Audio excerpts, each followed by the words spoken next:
సరే అయితే ఇంకో కీలక అంశం ఏంటంటే మంత్రుల పనితీరుకు సంబంధించి అనేది పక్కన పెడితే ప్రతిపక్షం నుంచి వచ్చేటువంటి అంశాల మీద చాలామంది మంత్రులు తిప్పికొట్టట్లేదు, మీ పనితీరు సరిగా లేదు అని చెప్పేసి చంద్రబాబు నాయుడు గారు నిన్న కేబినెట్ సమావేశంలో మాట్లాడి కొంతమంది మంత్రులు మారే అవకాశం కూడా ఉంది. సో మీరు అన్నిటికీ సిద్ధంగా ఉండండి, ఇక నుంచి మీ పనితీరు బాగలేకపోతే మొత్తాన్ని మార్చాల్సి వస్తుందంటూ కూడా ఆయన మాట్లాడుతూ వచ్చారు.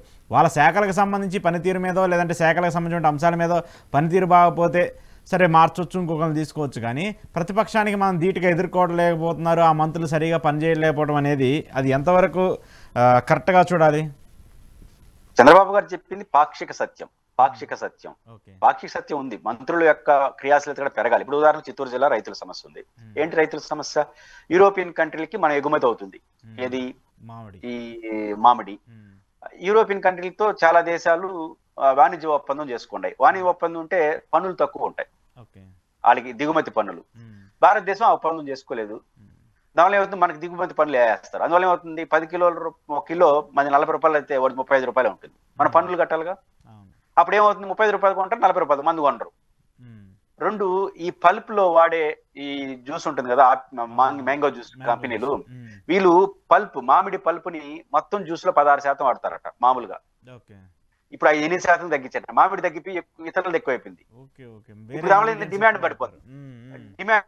ఇప్పుడు మామిడి సగం తగ్గిస్తే 10 కిలోలు వాడాల్సిన చోట 5 కిలోలు వాడతారు. అప్పుడు దిగుమతి ఎగుమతి వాడికి వాడే మామిడి పనుల యొక్క పర్సంటేజ్ తగ్గిపోతుంది.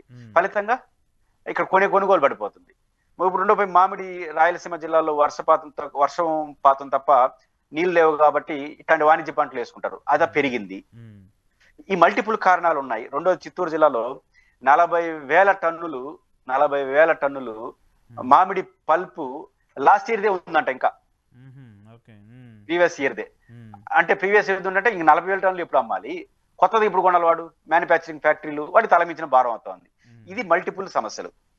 దీన్ని ప్రభుత్వం గుర్తించద్దా? 1 ఇయర్ ముందే మనం 24లో ప్రమాణ స్వీకారం చేసిన చంద్రబాబు గారు ఏమన్నారు? నేను 47 గురించి ఆలోచిస్తానన్నాడు. 24లో కూర్చొని 47 గురించి ఆలోచించాడు. 25వ సంవత్సరం గురించి ఆలోచించరా? 24లో కూర్చొని 47వ సంవత్సరం గురించి ఆలోచించే ప్రభుత్వం 24 సంవత్సరం గురించి 25వ సంవత్సరం గురించి ఆలోచించాలి కదా. రాబోయే ఈ సంవత్సరం పలుపులో 40,000 టన్నులు ఉన్నాయి, అది ఎట్లా అమ్మాలి? వచ్చే మాడికాయ ఎట్ట కొనాలి? ఇంటర్నేషనల్ సమస్య ఉంది, కేంద్రంతో ఏం మాట్లాడుకుంటే ఎంతో కొంత ప్రెజర్ తగ్గుంటుంది కదా. ఇవన్నీ ఎవరు చేయాలి? సంబంధిత వ్యవసాయ శాఖ మంత్రి మానిటరింగ్ చేసి ముఖ్యమంత్రి చెప్పి డైలాగ్ చేయాలి. ఈ విషయంలో మంత్రివర్గం ఫెయిల్ అయినట్టే. నెంబర్ 1. ఇప్పుడేం మాట్లాడుతున్నారు? అచ్చెన్నాయుడు గారు ఏమంటున్నాడు? ఇప్పుడు పోయినాడు జగన్మోహన్ రెడ్డి, పెళ్లి అయిపోయిన తర్వాత అంతా అయిపోతే పోతున్నాడు, ఎప్పుడో అయిపోయింది, సమస్య పరిష్కారం అయిపోయింది అన్నాడు. అనొచ్చు అట్లా? అది నిజమా? మళ్ళీ నిన్నెందుకు లెటర్ రాసాం మనం? అయిపోయిన తర్వాత మళ్ళీ ఎందుకు లెటర్? పెళ్లి అయిపోయిన తర్వాత మళ్ళీ లెటర్ ఏం రాయడం? పెళ్లి పత్రికలు పంచడం అన్నట్టు ఉంటుంది. పెళ్లి అయిన తర్వాత పెళ్లి పత్రికలు పంచినట్టు ఉంటుంది మన లెటర్ రాయడం అంటే. మరి మీకు ఆ సూత్రం వర్తిస్తుంది, ఆయన మాత్రం బాగోడు అంటే ఎక్కడ కరెక్ట్ గా రియాక్ట్ అవుతున్నారు? కాబట్టి మంత్రులు అలాగని పాక్షిక సత్యం ఎందుకంటే అసలు సమస్య పరిష్కరించాలని చంద్రబాబు నాయుడు గారు కదా. ఇప్పుడు జగన్మోహన్ గారు వస్తే జనం వస్తున్నారు, ఏం చేస్తున్నారు? ఏం చేయాలి వాళ్ళు? ఇప్పుడు జగన్మోహన్ రెడ్డి గారు సంక్షేమ పథకాలు అమలు చేయమంటాడు, ఆయన మంత్రులు అమలు చేస్తాడా? ప్రభుత్వం అమలు చేయాలి. ప్రభుత్వం నుంచి వస్తున్న వ్యతిరేకత ఎవరు పరిష్కరించాలి? ఇప్పుడు మంత్రి గుర్తించాలి. మనం ఏం గుర్తించాం? కేంద్రంతో ఎవరు మాట్లాడాలి? మంత్రి మాట తింటాడా? ప్రధానమంత్రి. కాబట్టి ప్రభుత్వం మారకుండా, ప్రభుత్వం హెడ్ వైఖరి మారకపోతే మంత్రులు ఏం చేస్తారు? ఇప్పుడు మీరు దబాయించారు, ఖచ్చితంగా మాట్లాడమంటారు. రేపు నుంచి ఏమంటారు? బూతులు తిడతారు. జగన్మోహన్ గారు బూతులు తిడతారు, నువ్వు ఎట్టుకు వచ్చినావు, అంతే కదా. ఇప్పుడు పద్ధతిగా మాట్లాడే బూతులు తిడతారు, ఏమవుతుంది?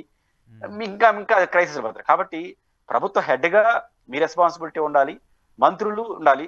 అలాగని మీరు సీనియర్లు ఎందుకు తీసుకోలేదు? జగన్మోహన్ రెడ్డి గారు ధీటుగా, ఇప్పుడు మా జిల్లాలో చిత్తూరు జిల్లాలో అమర్నాథ్ రెడ్డి గారు సీనియరు, కిషోర్ కుమార్ రెడ్డి గారు సీనియరు, వాళ్ళు ప్రెస్ మీట్ పెట్టి జగన్మోహన్ రెడ్డి గారిని విమర్శిస్తే ఒక విలువ వస్తుంది.